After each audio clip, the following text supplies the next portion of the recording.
if you look at your personal journey now, like, why did you want to pursue this relationship? What, like you're saying, it's an intentional thing that you have to now uh, develop that appetite. What made you want to do that?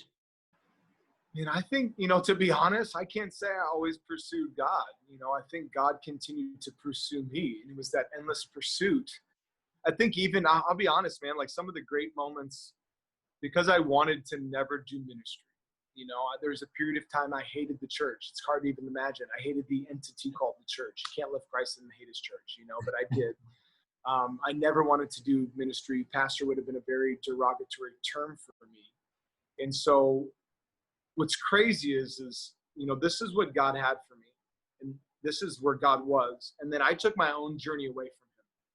I made decisions to disconnect. I made really horrible choices, and I took this journey away from, I never want to fully surrender. I don't fully trust. I think ministry would equal failure. I also thought ministry would equal poverty. I just had a lot of personal issues. Oh. So I went so far from God. I wasn't going to church. I had all of this. And I guess for me, the moment I turned around, it's not like Jesus said, hey, you got a long way to get back. Like you've got so much work to do because of how far you left. Yeah. The moment I turned around, he was right there. Like he was there. And everything that he had planned for me was still a possibility. And it was actually happening easily.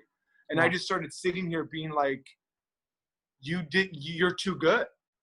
That's why I would say the word. I'm not just saying I don't deserve salvation. None of us deserve salvation. I don't deserve your goodness. Yeah. I don't deserve your favor. I don't deserve your kindness. I know my issues. I know the journeys I've gone through. I know the seasons I've done more damage than good. And you've allowed me to be a part of change. You've allowed to be a part of being your hands and feet. You've allowed me to be a key, intricate part, as all believers are, to fulfilling your great mandate, the Great Commission on the planet. You're allowing me to have these relationships. And you're crazy, and that was that. So it wasn't like, I guess to answer your question, and I'm just processing, for me it was like, I can't believe he's still surrendering me. I can't believe he's still pursuing me. I can't believe he's still trying to talk to me. I can't believe he's still focused and fascinated and infatuated with me. I couldn't imagine it. And that's the thing that just kept saying, man, I want more now. I need more, and obviously it's when it becomes so real to you, like when you actually feel God and hear God and, those emotions happen. It's undeniable. Yeah. It's indisputable. And often it's undescribable. Yeah, man.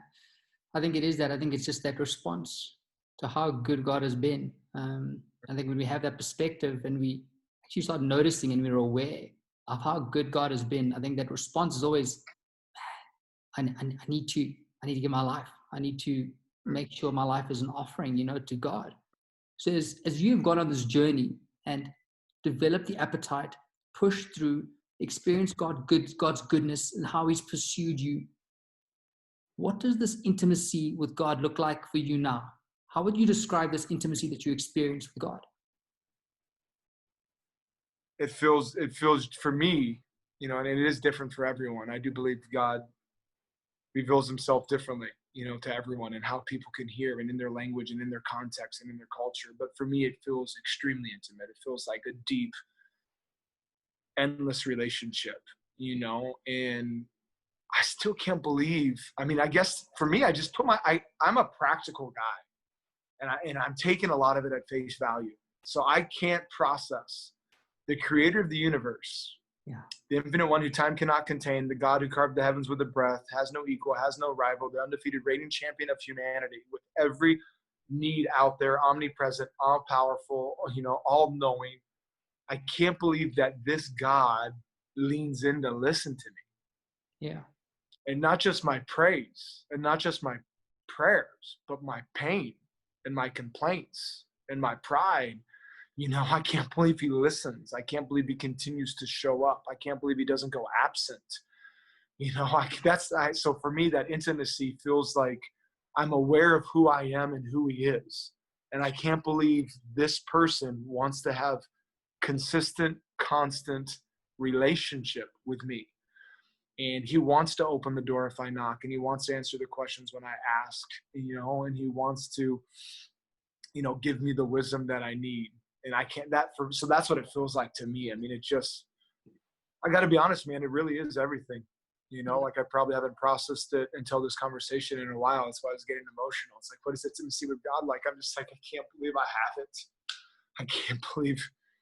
And he's been so good, man. He's given us, he's trusted us with secrets. Yeah. And I also tell about the relationship with Jesus. What I've also realized, and this might not fall in our line of questioning, is that God's the divine steward.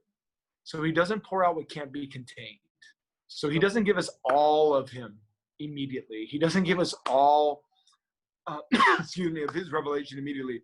He gives us a piece of him to be stewarded so that it's not wasted. So there's revelation I think we talk about now in our life that's around covenant. And if you talked to us 4 years ago, we would have had a fraction of it.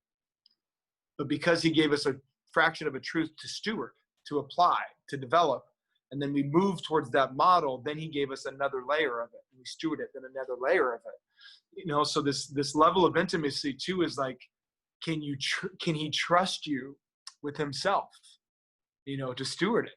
And then when you do, he gives you more of himself. Literally just more revelation, more truth, more peace, more joy, more. That's incredible insight. I love the way you position that as, I think, having that revelation of who we are versus who God is, but realizing how personal he is, which then puts us in a position to be like, oh my goodness, God is so big, but so personal. Therefore, I'm gonna pour myself out. I'm gonna tell God just everything, the pain, the victories, the problems, and that's what intimacy looks like, right? It's opening yourself up fully. I think it's when we have that revelation of who God is compared to who we are and what we have on offer in front of us, it sort of pushes you into that space of, okay, I'm all in. This is all me bearing myself to God, even though he knows it. But that intimacy is only developed when we allow that to happen. That's beautiful.